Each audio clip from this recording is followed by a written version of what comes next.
let me express my deepest gratitude for the privilege of addressing this convention. Tonight is a particular honor for me because, let's face it, my presence on this stage is pretty unlikely. My father was a foreign student, born and raised in a small village in Kenya. He grew up herding goats, went to school in a tin roof shack. His father, my grandfather, was a cook, a domestic servant to the British. But my grandfather had larger dreams for his son. Through hard work and perseverance, my father got a scholarship to study in a magical place, America, that shone as a beacon of freedom and opportunity to so many who had come before. While studying here, my father met my mother. She was born in a town on the other side of the world, in Kansas.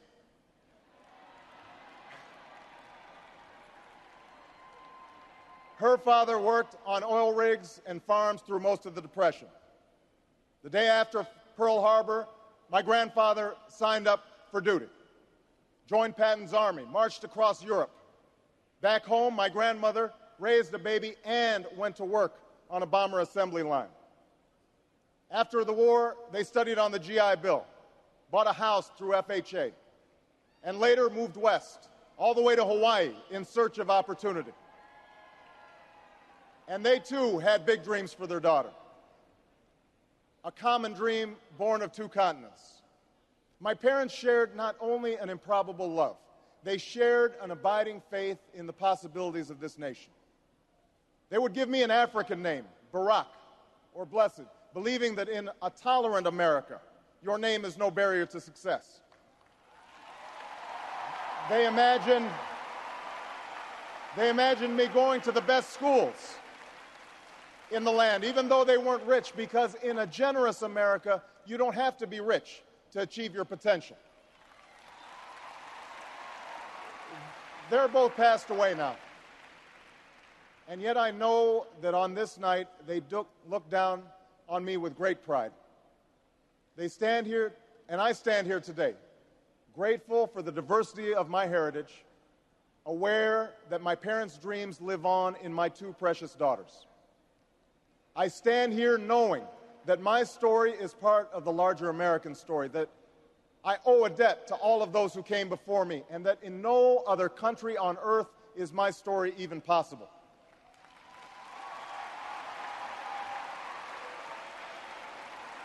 Tonight, we gather to affirm the greatness of our nation, not because of the height of our skyscrapers or the power of our military or the size of our economy. Our pride is based on a very simple premise, summed up in a declaration made over 200 years ago. We hold these truths to be self-evident, that all men are created equal, that they are endowed by their Creator with certain inalienable rights, that among these are life, liberty, and the pursuit of happiness. That is the true genius of America. A faith in simple dreams, an insistence on small miracles, that we can tuck in our children at night and know that they are fed and clothed and safe from harm, that we can say what we think, write what we think without hearing a sudden knock on the door, that we can have an idea and start our own business without paying a bribe, that we can participate in the political process without fear of retribution, and that our votes will be counted, at least most of the time.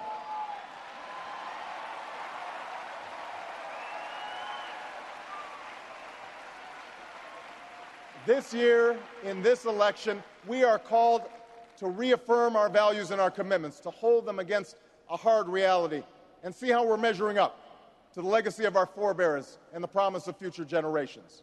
And fellow Americans, Democrats, Republicans, Independents, I say to you tonight, we have more work to do.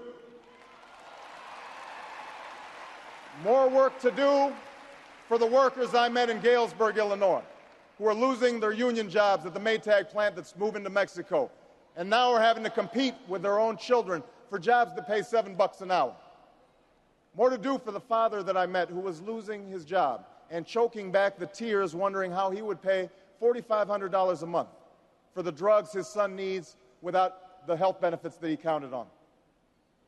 More to do for the young woman in East St. Louis, and thousands more like her, who has the grades, has the drive, has the will, but doesn't have the money to go to college.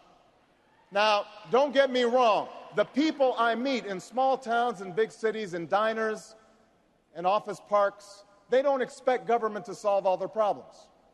They know they have to work hard to get ahead, and they want to. Go into the collar counties around Chicago, and people will tell you they don't want their tax money wasted by a welfare agency or by the Pentagon. Go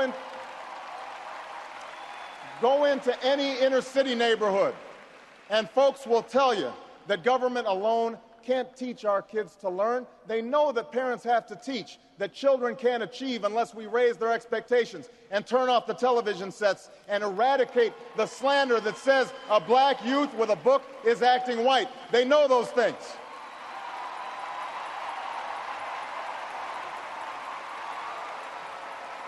People don't expect government to solve all their problems. But they sense deep in their bones that with just a slight change in priorities, we can make sure that every child in America has a decent shot at life, and that the doors of opportunity remain open to all. They know we can do better, and they want that choice. In this election, we offer that choice. Our party has chosen a man to lead us who embodies the best this country has to offer, and that man is John Kerry.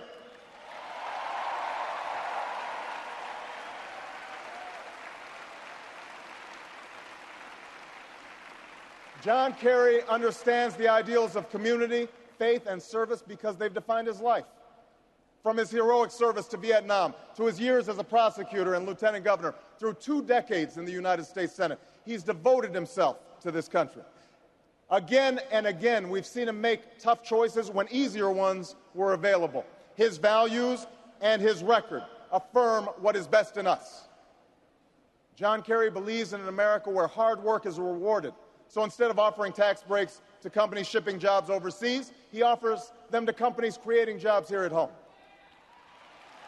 John Kerry believes in an America where all Americans can afford the same health coverage our politicians in Washington have for themselves.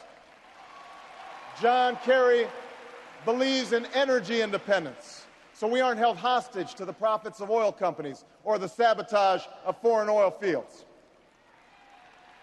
John Kerry believes in the constitutional freedoms that have made our country the envy of the world, and he will never sacrifice our basic liberties, nor use faith as a wedge to divide us.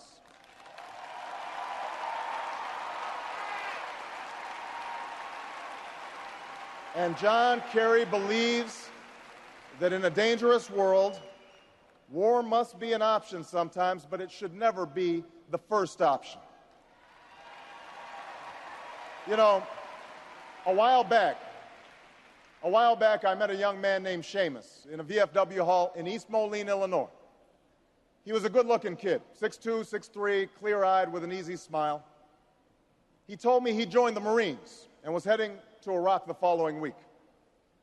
And as I listened to him explain why he'd enlisted, the absolute faith he had in our country and its leaders, his devotion to duty and service, I thought, this young man was all that any of us might ever hope for in a child. But then I asked myself, are we serving Seamus as well as he's serving us?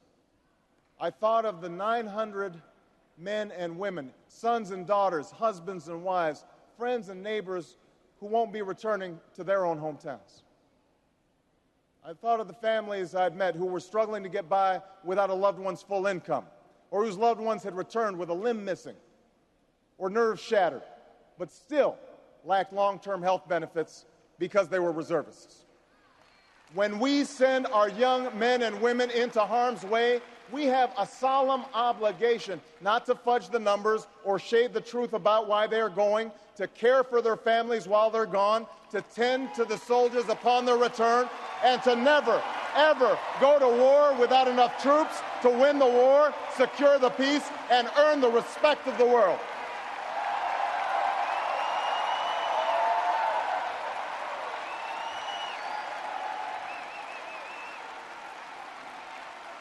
Now, now let me be clear. Let me be clear. We have real enemies in the world. These enemies must be found, they must be pursued, and they must be defeated. John Kerry knows this. And just as Lieutenant Kerry did not hesitate to risk his life to protect the men who served with him in Vietnam, President Kerry will not hesitate one moment to use our military might to keep America safe and secure. John Kerry believes in America. And he knows that it's not enough for just some of us to prosper.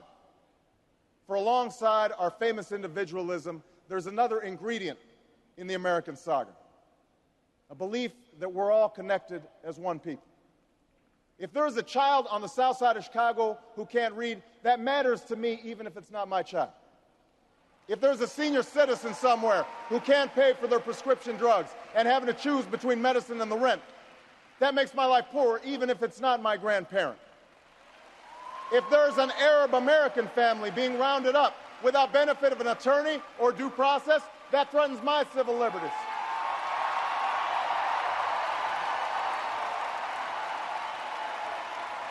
It is that fundamental belief.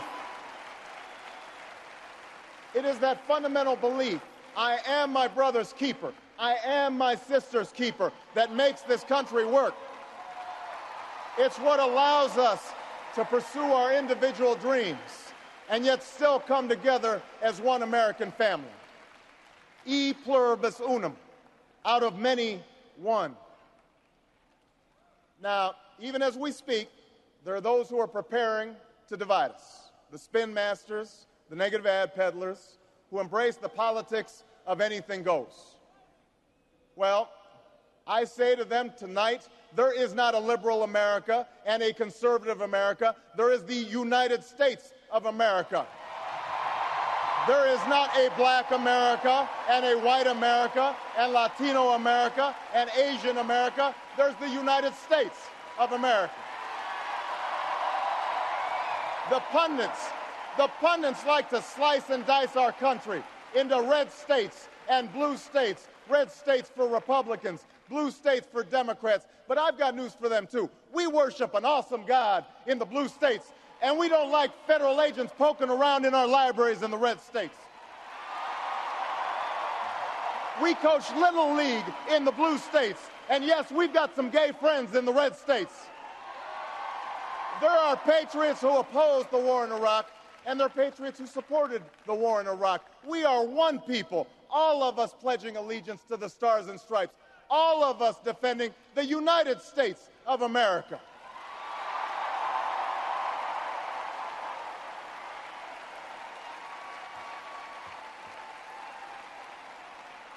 In the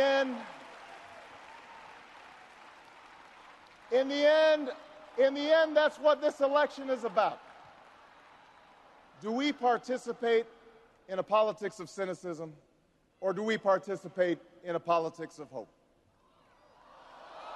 John Kerry calls on us to hope.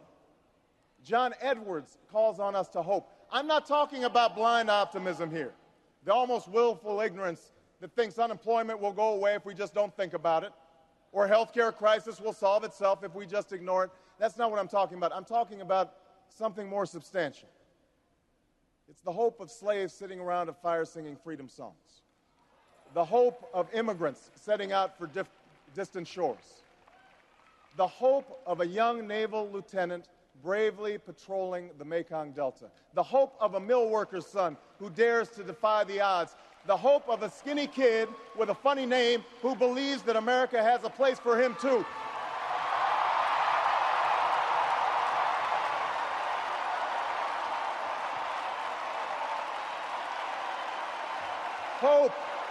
Hope in the face of difficulty, hope in the face of uncertainty, the audacity of hope. In the end, that is God's greatest gift to us, the bedrock of this nation, a belief in things not seen, a belief that there are better days ahead. I believe that we can give our middle class relief and provide working families with a road to opportunity. I believe we can provide jobs to the jobless, homes to the homeless, and reclaim young people in cities across America from violence and despair. I believe that we have a righteous wind at our backs, and that as we stand on the crossroads of history, we can make the right choices and meet the challenges that face us. America, tonight, if you feel the same energy that I do, if you feel the same urgency that I do, if you feel the same passion that I do, if you feel the same hopefulness that I do, if we do what we must do, then I have no doubt that all across the country, from Florida to Oregon, from Washington to Maine, the people will rise up in November, and John Kerry will be sworn in as president, and John Edwards will be sworn in as vice president, and this country will reclaim its promise, and out of this long political darkness, a brighter day will come. Thank you very much, everybody. God bless you. Thank you.